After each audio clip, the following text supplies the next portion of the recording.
Escape by Night, a Civil War Adventure, Chapter 3, A Commonplace Book. Where am I? The man asked. His soft voice had an accent, but not like the German or Irish people in Augusta. You are in First Presbyterian Church in Augusta, Georgia, Tommy said. I'm Thomas McKnight, but they call me Tommy. This is Samson. He's a greyhound. Samson came out from under the cot at the sound of his name.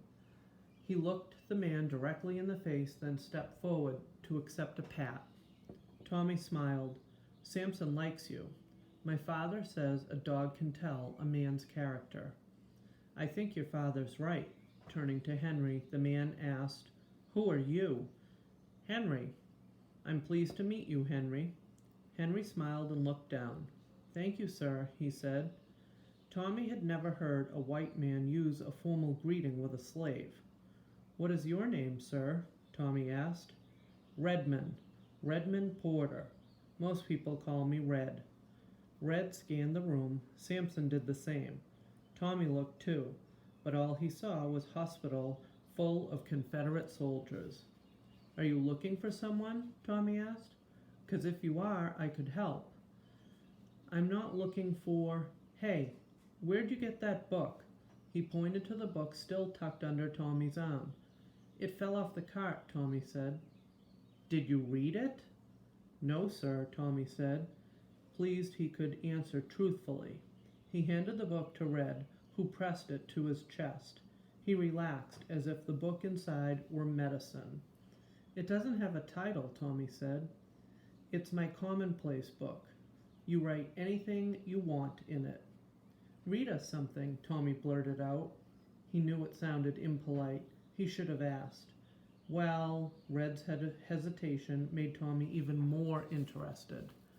Why not? Tommy asked. You're not going anywhere. Henry, can I trust this boy? Yes, sir, Mr. Red. Tommy McKnight is a fine boy. His father is the pastor of this church.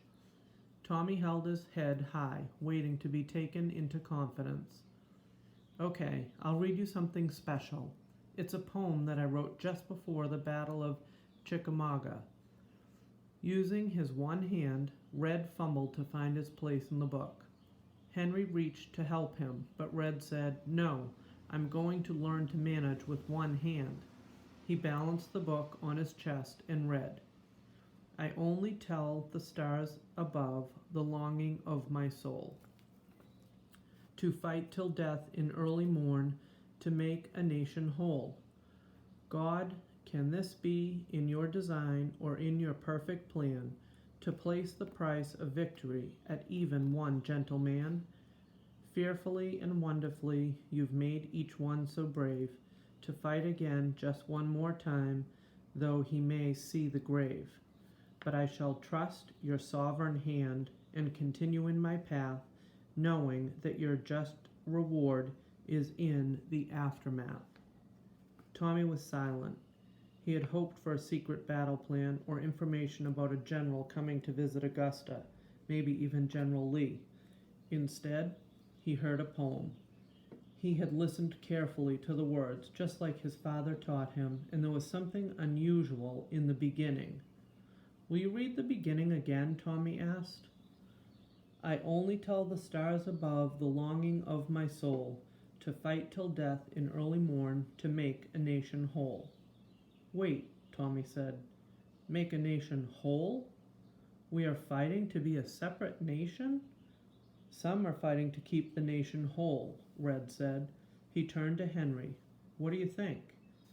Don't know much about poems, but it sounded mighty fine to me, and I like that beginning. Tommy stared at Henry as if he'd said he was going to be president. I place a great trust in those whom I read, Red said. You can trust us, Henry said. He stepped forward. Let's get you cleaned up, Mr. Red. You got dirt on you from all across Georgia and parts beyond. Red closed the book and stuck it under his leg.